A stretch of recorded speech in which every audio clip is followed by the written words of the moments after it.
Hello students, good morning. मैं आपकी Hindi teacher Pushpalata miss.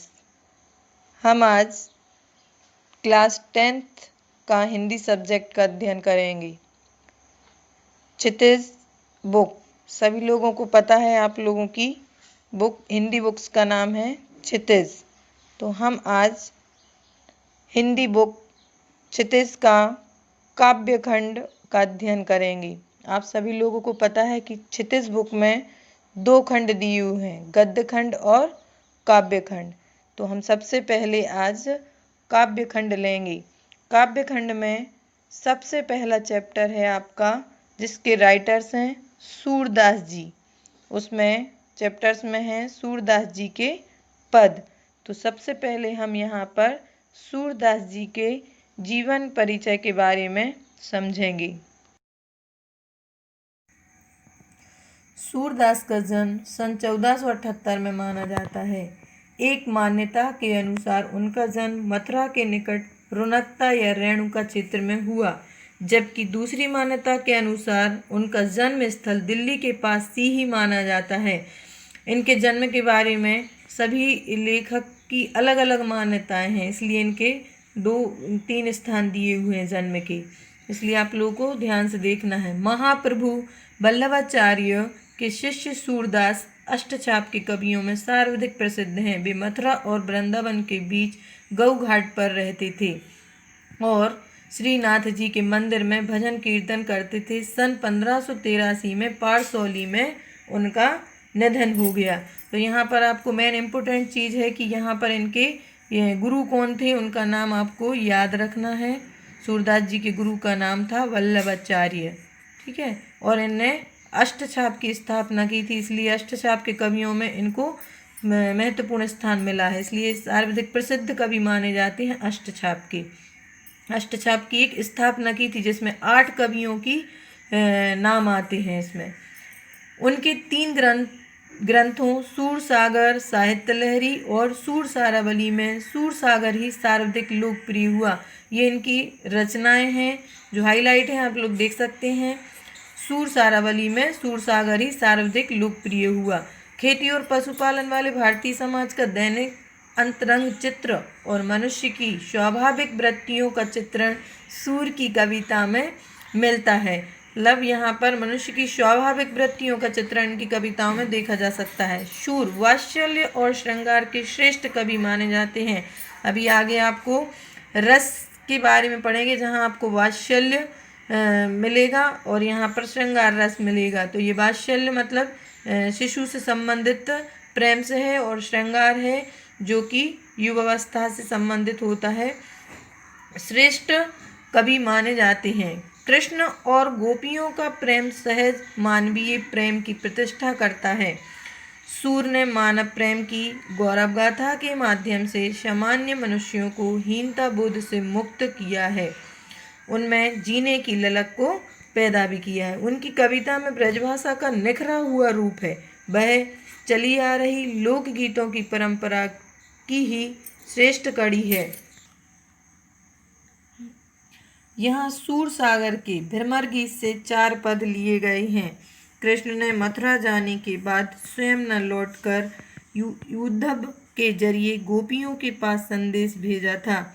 यहाँ पर यह बताया गया है कि यह सूरसागर के भ्रमर गीत के 4 पद लिए गए हैं। सूरसागर में एक भ्रमर गीत नाम से जोड़ा गया है, जिसमें इस भ्रमर गीत से ही 4 पद लिए गए हैं। कृष्ण ने जब मथुरा जाने के बाद वहाँ से जब वे नहीं लौटे हैं, तब उन्होंने उद्धव के जरिए गोपियों को योग संदेश भेजा था। उसके बारे में आपके यहाँ पर जो पद दिए गए हैं वह बताया गया है।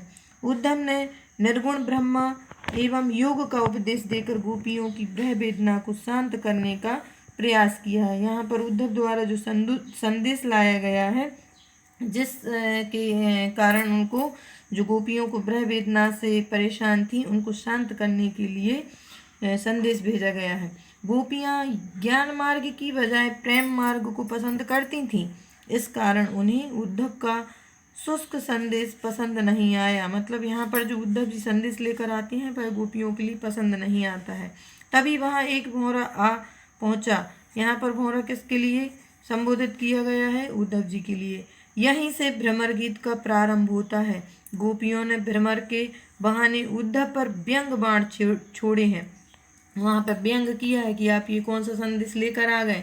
पहले पद में गोपियों की यह शिकायत वाजिब लगती है कि यदि उद्धव कभी स्नेह के धागे से बंधे होते तो विरह की वेदना को अनुभूत अवश्य कर पाते, मतलब समझ पाते, उसका अनुभव कर पाते। यदि उनने कभी प्रेम के बंधन में बंधे होते तो उसको अनुभव कर पाते। दूसरे पद में गोपियों की यह स्वीकारोक्ति कि उनके मन की अभिलाषाएं मन में ही रह गईं, मतलब जो वो चीज़ मन में सोच रही थी वह उनकी अभिलाषा पूरी नहीं हो पाई। कृष्ण के प्रति उनके प्रेम की गहराई को अभिव्यक्त करती है। तीसरे पद में वे उद्धव की योग साधना को कड़वी ककड़ी जैसा बताकर अपने एकनिष्ठ प्रेम में दृढ़ विश्वास प्रकट करती हैं। चौथे पद में उद्धव को ताना मारती हैं कि कृष्ण ने अब राजनीति पढ़ ली है। अंत में गोपियों द्वारा उद्धव को राजधर्म, प्रजा का हित याद दिलाया जाना सूरदास की लोक धर्मिता को दर्शाता है। तो कहने का मतलब यह है कि यहाँ पर भ्रमर गीत से 4 पद लिए गए हैं जिनको हम आगे पढ़ेंगे। अब हम यहाँ पर प्रथम पद का एक्सप्लेनेशन देखते हैं। इसकी हिंदी देखना है क्योंकि यह ब्रज भाषा में लिखी हुई है, इसलिए आपको ध्यान से देखना है। सभी लोगों को ब्रज भाषा नहीं आती है, तो मैं यहाँ पर पंक्तियाँ पढ़ूंगी और आप लोग समझते जाना, मैं इसका अर्थ बताती जाऊंगी। प्रथम पद है, ऊधो तुम हो अति बड़ भागी, अपरस रहत स्नेह तगाते, नाहिन मन अनुरागी। यहाँ पर गोपियाँ उद्धव से व्यंग करती हुए बोलती हैं कि अरे उद्धव जी, आप तो बहुत भाग्यशाली हैं, क्योंकि अति का मतलब है यहाँ पर बहुत, बड़ भागी मतलब बड़े भाग्यशाली हैं। तो यहाँ पर व्यंग करती हुई कहती हैं कि उद्धव तुम तो बड़े भाग्यशाली हो। अपरस रहत स्नेह तगाते, नाहिन मन अनुरागी। आप श्री कृष्ण के पास रहते हुए उनके स्नेह के धागा में नहीं बंध पाए हैं। अपरस मतलब है अछूता, रहत मतलब उनके साथ रहते हुए, स्नेह के धागा में नहीं बंध पाए हैं। नाहिन मन अनुरागी, ना ही उनके मन के प्रेम में आप लिप्त हो पाए हैं। अनुरागी का मतलब है यहाँ पर प्रेम। पुरैनी पात रहत जल भीतर, तारस देह न दागी। यहाँ पर पुरैनी पात का मतलब है कमल का पत्ता। रहत जल, पुरैनी पात रहत जल भीतर, तारस देह न दागी। यहाँ पर पुरैनी पात का मतलब है कमल का पत्ता, तो जो जल के भीतर रहता है। तो यहाँ पर गोपियाँ कहती हैं उद्धव जी से कि जिस प्रकार कमल का पत्ता पानी के भीतर रहते हुए, जल के भीतर रहते हुए उसके ऊपर किसी प्रकार का धब्बा नहीं आता। देह मतलब यहाँ पर है शरीर न दागी, दागी मतलब धब्बा।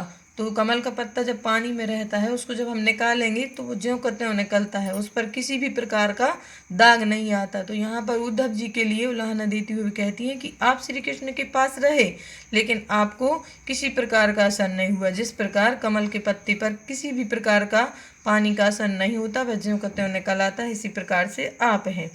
ज्यों जल माह तेल की गागरी, बूंद न ताको लागी। दूसरा उदाहरण देते हुए कहती हैं कि आपका स्वभाव कैसा है।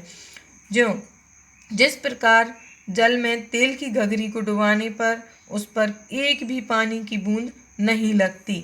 जो मतलब जैसे जल सबको पता है, माह मतलब में, तेल की गागर, यदि तेल की गागर को हम पानी में डुबोते हैं तो उस पर एक भी पानी की बूंद नहीं लगती। इसी प्रकार आप हैं कि श्री कृष्ण के पास रहते हुए भी आपके ऊपर श्री कृष्ण के प्रेम का कोई असर नहीं हुआ। प्रीति नदी में पाँव न बोरियो, दृष्टि न रूप पर आगी। यहाँ पर प्रीति नदी का मतलब है प्रेम की नदी। मैंने यहाँ पर साइड में राइट कर दिया है आप लोग को समझने के लिए। तो प्रीति नदी का मतलब क्या है? प्रेम की नदी। मैं पाँव न बोरियो, पाँव मतलब पैर, न बोरियो मतलब डुबोया, बोरियो। प्रीति नदी में पाँव न बोरियो, दृष्टि न रूप परागी, मतलब आपने जो गोपियाँ कहती हैं कि जो प्रीति नदी में हम लोग डूबे हुए हैं उसमें आपने कभी भी अपने पैर को नहीं डुबोया, ना कभी दृष्टि डाली उस रूप पर। मुग्ध होना, परागी मतलब मुग्ध होना, ना कभी आप उस प्रेम में मुग्ध हुए हैं। तो तो यहाँ पर उद्धव जी से गोपियाँ यही कहती हैं कि जिस प्रीति नदी में आपने कभी पैर ही ना डुबोया हो और ना ही कभी उस रूप पर दृष्टि डाली हो, तो आप उस चीज़ को क्या समझ सकती हैं। सूरदास अबला हम भोरी गुर चाटी ज्यों पागी।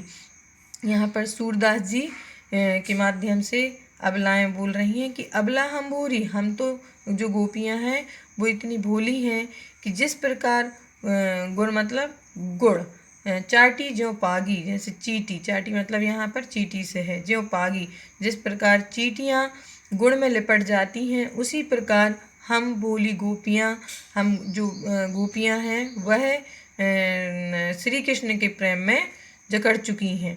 तो यहाँ पर इसका कहने का भाव अर्थ यही है कि जो उद्धव जी संदेश लेकर आए हैं योग का संदेश, उनको व्यंग करती हुई गोपियाँ उनके ऊपर कटाक्ष करती हुई यहाँ पर पूरा इस जो पंक्तियाँ दी हैं आपकी प्रथम पद में, यही कहा गया है कि हमारी मतलब उनको दो उदाहरण के माध्यम से बताया गया है कि उद्धव का स्वभाव कैसा है और हमारा मतलब अभी कैसी स्थिति है, ये सब कुछ बताया गया है। इसके बाद आज हम सिर्फ फर्स्ट पद को ही पढ़ेंगे। इसके बाद हम आपको इसका व्याख्या की एक फ़ोटो भेजेंगे, जिसको आप चाहें तो कॉपी में राइट कर सकते हैं और नहीं तो आप उसी के माध्यम से इसकी हिंदी समझ सकते हैं, जिससे कि मान लो आपको एग्ज़ाम में पूछा जाता है, 4 पंक्तियाँ दे दी जाती हैं और उसमें से आपको क्वेश्चन किए जाती हैं, जिस तरीके से आप लोगों ने पहले 9th में पढ़ा है। इसलिए इसकी व्याख्या समझना ज़रूरी है, इसके अर्थों को, इसके जो मीनिंग्स हैं उनको समझना, याद करना ज़रूरी है। इसलिए जो मैं इसके बाद आपके लिए इसके कुछ मीनिंग्स और व्याख्या की फ़ोटो भेजूँगी, उसको आप चाहें तो अपनी फेयर नोटबुक में राइट कर सकते हैं, जिससे कि आपको जब भी ज़रूरत पड़े, यदि आप भूल जाते हैं तो उसको देखकर याद कर सकते हैं। धन्यवाद।